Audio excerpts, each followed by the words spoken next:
Hey everybody, welcome to Culinary Characters Unlocked. I'm David Page. On this episode, the James Beard award-winning chef who made his mark in New Orleans, not with Creole or Cajun cooking, but with Israeli food, then expanded his Pomegranate Hospitably restaurant group to Denver and the Bahamas. Here's Alon Shaya. Chef, thanks for doing this. How are you? I'm doing great, David. Thank you very much. Glad to be here. First question, Israeli food in New Orleans? Does that work? Well, it's my story. It's who I am. So I do the best I can with being, I think, authentic to myself and to my family's story. And it seems to have been working.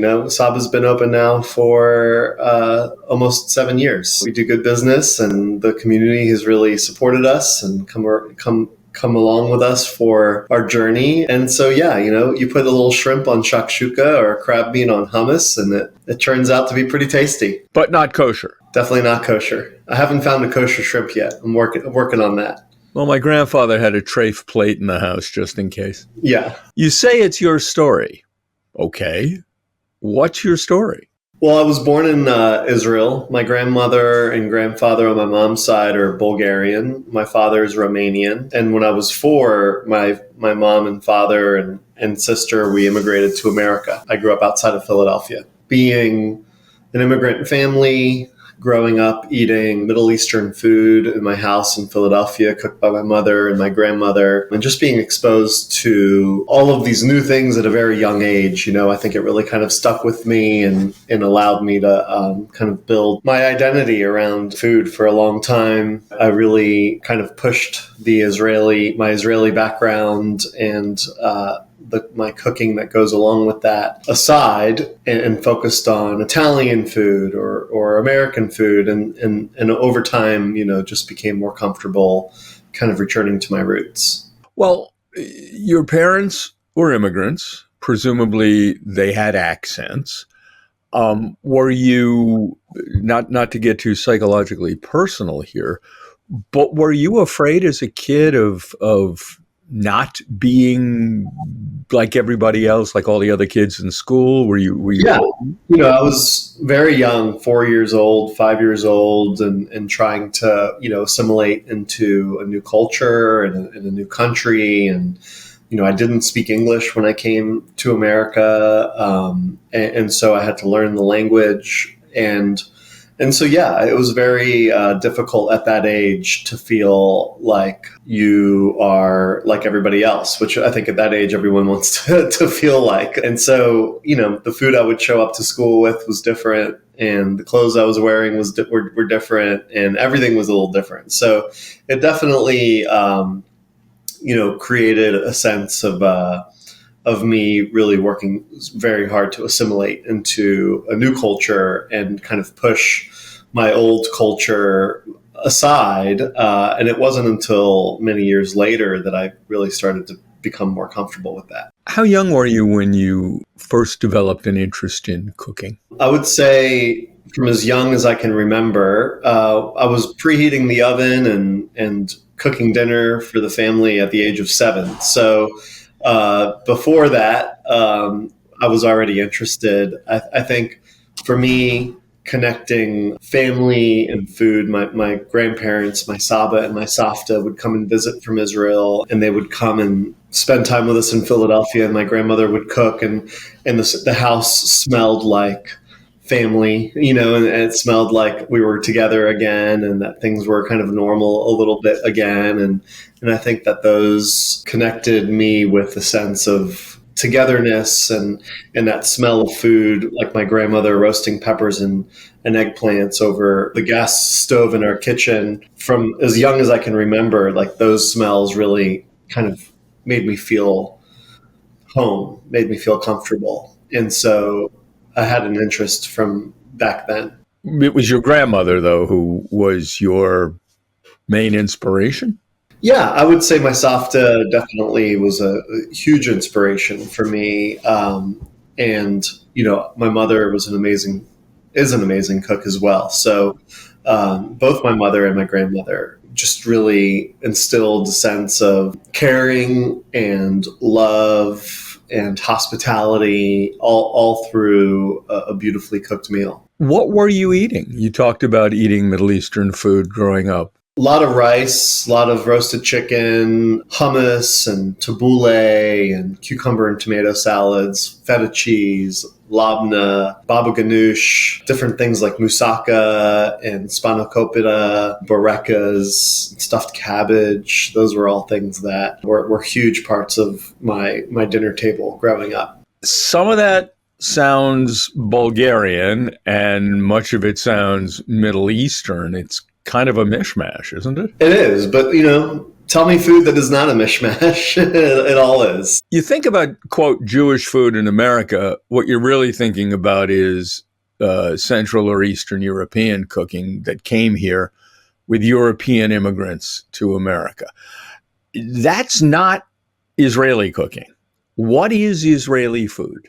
I think Israeli food is a melting pot of Ashkenazi, Sephardic cuisine, Arab cuisine, Turkish, Greek, Lebanese, Syrian, Palestinian. They're all of those cultures and histories and background have existed on that land for a very long time, and so you come up with this kind of melting pot of different flavors and different backgrounds and cultures. And then a Yemenite Jew marries a Lebanese Arab, and their dinner table is something unique to their family. And then that grows. And I think you have so many unique stories in Israel of how cultures and cuisines come together.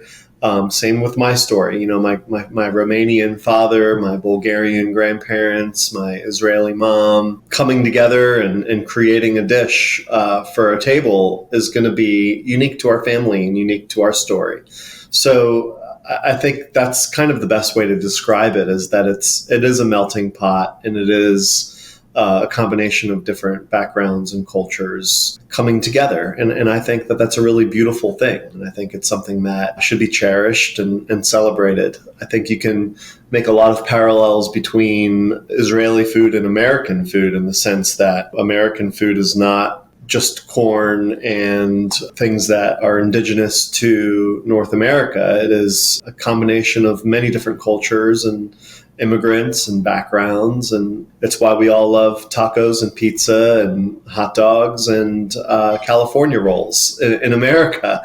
I think it's the same can be said for how the cuisine in Israel has come about over the years and continues to evolve. Your personal journey toward becoming a professional chef, in many respects, seems like it started when you enrolled in a home economics class in school. And according to everything I've read, up to that point, you were not necessarily on the greatest personal path. You got involved in drugs and petty, I'm not sure if it was crimes, but you were pushing the envelope.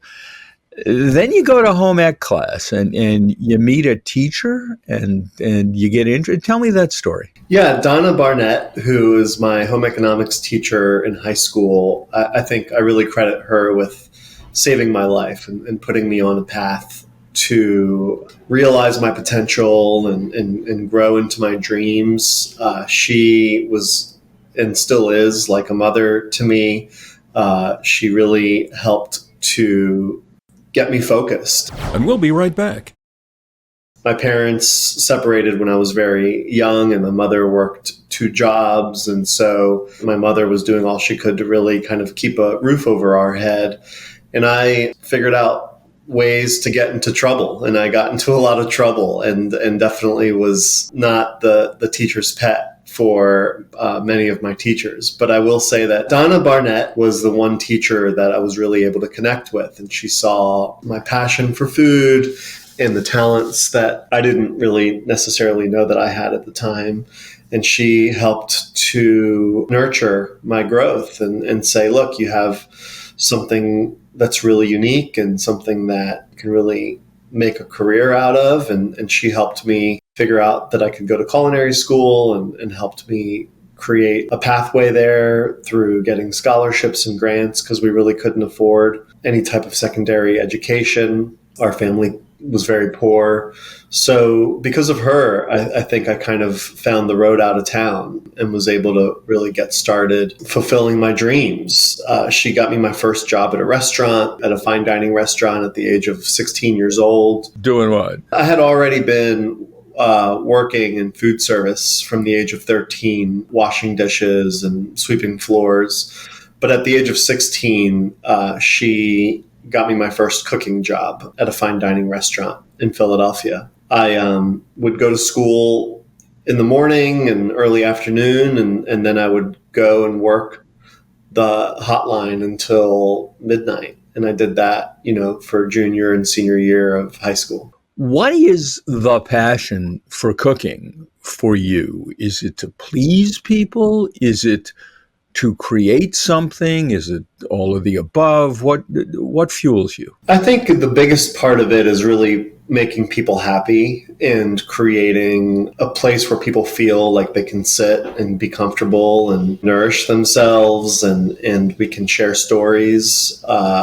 I can talk about food. They can talk to me about what they like about it, or their history around it, or their thoughts around it. It's a way to enter a relationship, and it's a way to build relationships with people. And so for me, it's kind of all of the above. It's been really my connection to people. I've connected to people through food more than anything else. So you go to the Culinary Institute of America on scholarship, I guess. Yeah. Then take me through your career from there to get to New Orleans. Yeah, I did my internship in Las Vegas and ended up going back out there after graduating. I worked for Jean-Louis Pelladin, who was a pioneering French chef who opened a restaurant at the Rio in Las Vegas. I was working nonstop, really all through my 20s. I was working between 12 and 16 hours a day, 5 to 6 days a week, just really grinding and learning as much as I could. I spent a couple of years in Las Vegas. I spent a couple of years in St. Louis. And at the age of 21, 22 years old, I was the executive chef of an Italian restaurant in St. Louis, learning lessons the hard way. On the Hill? No, actually with Harrah's in Maryland Heights. I transferred from Vegas to St. Louis with the same company. And then I eventually ended up transferring to New Orleans in 2003. Wait, back up. You were cooking in an Italian restaurant in St. Louis. Didn't you also either study or work in Italy? Yeah, later. I was cooking here in New Orleans, and it was Hurricane Katrina in 2005 that really made me kind of rethink my path of learning and cooking. In what way and why? Yeah, I got to a place at a young age, at the age of 21, I was making more money than my parents had ever made in their lives. And that was like $40,000 a year. And, I felt like I was on top of the world from the fact that I could afford a down payment on a starter apartment in a car, to me felt like I had made it. And I realized by the time I was in my mid-20s that I was really kind of chasing a paycheck and not necessarily focusing on cuisine and the craft of cuisine and learning under someone that was really teaching me how to cook. I had always, up until to this point, really, I still had not gone back to my roots of Israeli cooking. I was really passionate about cooking Italian food because the restaurant that Donna Barnett got me my first job at 16 in a fine dining restaurant was an Italian restaurant. So I really kind of connected with that. In the aftermath of Katrina, it was really a time to reflect and to think about life and to think about where I wanted to go and what I wanted to be. And going to Italy and apprenticing out there was really something that I felt could help me get back to cooking and get back to like really learning and being mentored. And that's what happened. I moved to Italy. By that time I had saved up some money and kind of spent my life savings at that point reinvesting in my future, cooking in Italy. And I came home and opened an Italian restaurant called Domenica. Domenica was a huge success, correct? It was. I got my first James Beard Award there for Best Chef South, and it was really through my studies in Italy. We were, making cured meats, and we had a beautiful cheese selection, and we're hand rolling pastas and wood-fired pizzas. For New Orleans at the time, that was not something that you saw a lot of, regional Italian. But much of New Orleans culinary history was with, I guess still is, Sicilians. This was more of a Parmigiano, style of cooking, and you really didn't see a big pasta programs, from scratch. You didn't see wood-fired pizzas, really in the city at all at that point. There was really not a lot of people that were curing their own meats, like culatello and salami gentile and pancetta. I mean, there was definitely a big Italian influence and culture here in New Orleans, particularly from Sicily. That's been going on for well over 100 years. So it was more, I think, like a deep, kind of more modern approach to Emilia-Romagna cuisine and everything being made from scratch. Back in a moment. I don't want to spend too much time on this, but I got to go there. Your time at Domenica was great, and then it wasn't. There were allegations that the staff was not wonderfully treated there, and you ended up leaving and expressing solidarity with the staff in all candor. There were those who criticized you. I definitely grew as a leader and realized I really kind of connected more with the people that I wanted to be around versus the people that I didn't want to be around. And obviously, like the way that I pride myself on my particular values of respect and empowerment was something that I felt very strongly about. And that's really what led us to start Pomegranate Hospitality and to create a business model that was built around keeping toxicity out of the workplace and creating a safe and comfortable work environment. That was a huge growing and learning opportunity for me, as I think everybody goes through experiences like that throughout their career where they realize, wait a minute, this is really what I believe in, and this is what I should be pursuing. And that's really what we did. And it was the start of something really beautiful with Pomegranate Hospitality and us creating a business that we felt created a place of safe, comfortable, empowering work environment.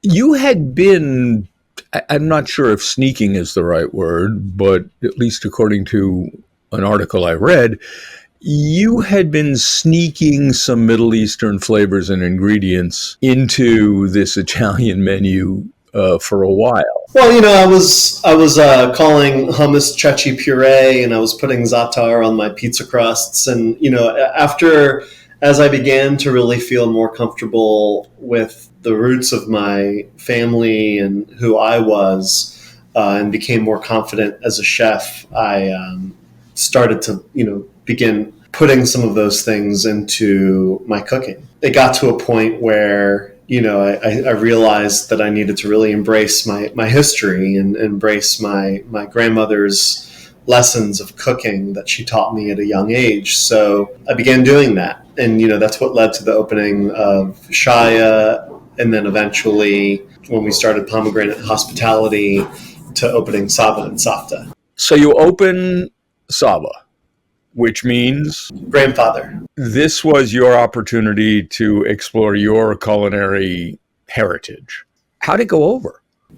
It's been a huge success. I mean, it's been great. I think that we created a place for our teams to be themselves and to work within a system that was built on respect. And that's really where we put all of our effort. The food and the beverage and all of that, was the easy part. The hard part's really building an infrastructure for a company in which people can live into their potential. It really started with surrounding ourselves with people that believed in our values. A director of people and culture, our VP for Pomegranate Hospitality, bringing together our team who believed that you could work in the restaurant industry and not have it be filled with a lot of noise that stops you from loving what you do. That's what we really focused on, and it became really special, and it's kind of really how we've grown the rest of our company around that. Let's discuss what you serve at Saba. Is this the food I would get in Israel today? Is it your interpretation? What shapes the menu? I think it's my grandmother's influence on my cooking, and a lot of her influence on what she was cooking for me when I was growing up. And from there, it's kind of blossomed into us working on building flavors that pay respect to our local resources wherever we are. So if, our restaurant in the Bahamas or our restaurant in Denver or in New Orleans all pick up the influence from that place. So at Saba, in particular in New Orleans, we cook food that first and foremost, I think, speaks to the melting pot of Israeli cuisine, and also just utilizes a lot of beautiful fresh produce and seafood and things from our backyard here. So there's some more kind of modern interpretations of things, like we have a charred cabbage on the menu that is inspired by my grandmother's stuffed cabbage dish that she used to make for me. But then we also have lutenitsa on the menu, which is exactly her recipe for a Bulgarian pepper and eggplant spread. And that recipe really hasn't changed. It's a combination of both, I think. And how is it different, say, in Denver or the Bahamas? So in Denver, our menu is more focused on Colorado resources. So we have a lot of lamb and mushrooms and beautiful peaches that grow in the summer and stone fruits out there. And in the winter, it's, we're making lots of pickles and preserves from our harvest during the spring, summer, and fall. And I would also say that Safta in Denver is very much a reflection of my grandmother's recipes, whereas at Saba, we start there, but we kind of take a little bit more of a creative edge to some of those recipes. I'm looking at your menus. I'm looking in Denver. What are barekas? Bulgarian feta barekas. What is that? A bareka is like a puff pastry stuffed churnover. So it's layers of flaky pastry that have feta cheese and black pepper and spinach and egg in the filling. And then we top it with sesame seeds and bake it, and then drizzle some honey over the top of it. You have duck matzo ball soup? Yep. Like chicken soup, only with a duck? Yeah. That's, again, like my grandmother never made duck matzo ball soup. She made chicken matzo ball soup. But that recipe really developed in New Orleans because we were working with a local duck farmer, and we had all of this duck carcasses and feet and heads and wings and all of these things to make a delicious broth out of. So we started making our matzo ball soup with duck, and it really took off. What's the secret to a good matzo ball? Is it seltzer? I think the secret to a good matzo ball is the second that you roll the matzo ball, you put it right into simmering broth versus letting it sit, because as it sits, it tends to get really dense. But if you cook it right away, it gets really light and fluffy, and that's kind of how I like my matzo balls. Israeli cuisine seems to me to be in line with the recent discoveries that you should eat fresh and local. Do you see this kind of eating increasingly being accepted in America? Yes, I do. But I think that's such a general statement. Americans accept all kinds of things. It's something that I think is just a part of the framework of our country. Being a country built on immigrants, there's constant innovation and there's constant new flavors coming. And so I don't see it being a one-off. I see it just being a continuation of many different cultures, kind of, and people expressing themselves around their culture in America. What do you see going on in American dining? Do you see any particular trends? I think people really showing off who they are and their particular stories, which I think is really incredible to see. I see more focus on not just a cooking of a particular country, but regions within those countries being celebrated, which I think is really beautiful. I think just generally from an economic standpoint, eating out is becoming very expensive. And so I think that's changing a lot of the ways that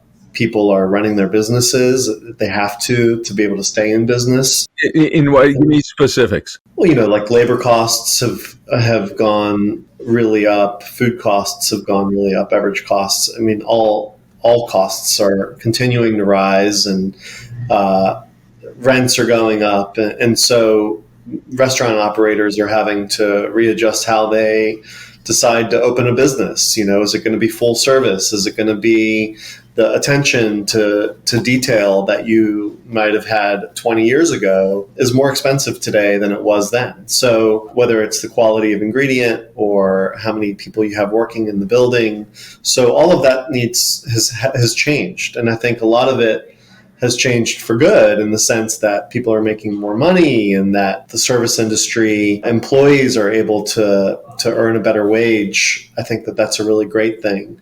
I think that it's just inherently changing how the economics of the restaurant business works. And, the customers end up picking up the price on that. You pay more for what you're getting than you used to. And I think that's just kind of the norm and what to expect continuing as we go on, that things will not get much cheaper. If anything, they'll get more expensive, and that will keep changing the way I decide how to, organize my dining room, or, how much equipment I'm putting into the kitchen, or where we're buying things from. So all of those things have to interconnect together. And so I see a lot of shift happening, and I think it'll just continue. Less white tablecloth, more casual? Well, you've definitely seen a lot more casual and way more casual approach to a lot of dining. And so I think what you're not going to see as much is what's been happening, like I think in the last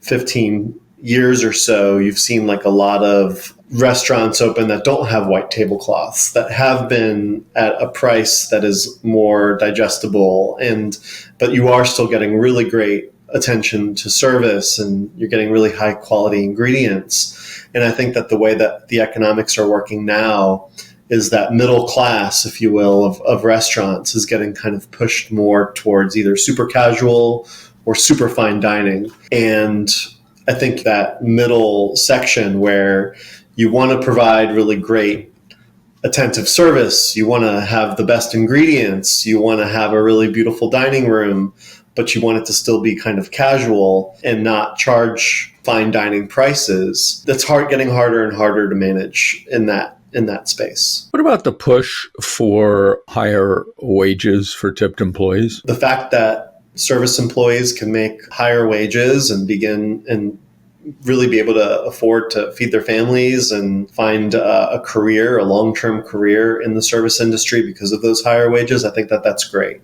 I think that you, as a consumer, you're just going to be paying more for it, which I think just kind of comes along with the territory. The more we can do to support our team's personal and professional growth, whether it's financially or through education, is great. And we're pushing to continue to do that. We're always looking to see how do we pay our team more? How do we give them more resources and more opportunity to live the lives that they want to live? But, the guests pick up the tab on that. Why'd you pick New Orleans and then Denver? Well, I picked New Orleans because it was a place that I always really wanted to come and cook. I grew up watching Paul Prudhomme on television and really feeling connected to his style of cooking and food. And so to me, New Orleans always felt like this kind of beautiful place to come and learn the culture and the history behind the food, because it felt so different than anywhere else in America. And I still feel that way today, and I'm still learning today. It's kind of that's never gone away. The longer I'm here, the more intrigued I am about this city, but the idea that I could potentially love my life here in New Orleans, but also create another footprint in a different part of the country and another place that I love, like Colorado, and the mountains and streams and the incredible community of Denver. When we started Pomegranate, it was really about being in places where our personal happiness was, at the forefront of the decisions that we make. And we really work really hard to ensure that our team's personal happiness is part of the decisions we make as well. And so Denver, to us, just felt like a really great balance to our business in New Orleans. And so we really loved it. And it's been an incredible journey there. You were classically trained, which means mostly French, I guess. And that's a specific set of skills. Are they transferable to the kind of food you're cooking now? Absolutely. Yeah. I mean, I think the more technique that you know, whether it's French or Asian or Middle Eastern, the more you know, the better equipped you are to be able to make great food. Are there specific skills that are most important in the kind of food you're making now? I would say the specific skill in the food that we're making now is really being able to tell a story behind the dish you're cooking, and not just kind of like grabbing whatever is around and coming up with a dish, but making a dish that belongs as part of our identity and as part of our story. And that's the thing that I find we teach the most to our team. It's like, why are we making this dish? Is this in season? Is this available locally by a small farmer or an artisanal bread maker or pasta maker? Is this something that tells a story of my Saba or my Safta or your Saba or your Safta or your grandparents? Like, how does it work into the identity of this restaurant? And that's something that I think is the most important lesson we're trying to teach now.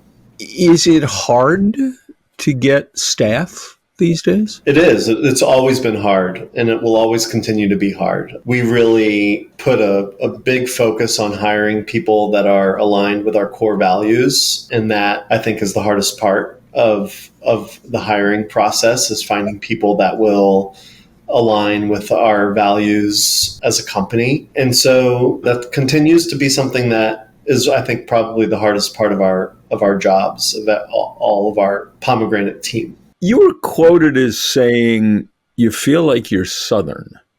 Born in Israel, raised in Philadelphia, now you identify as Southern.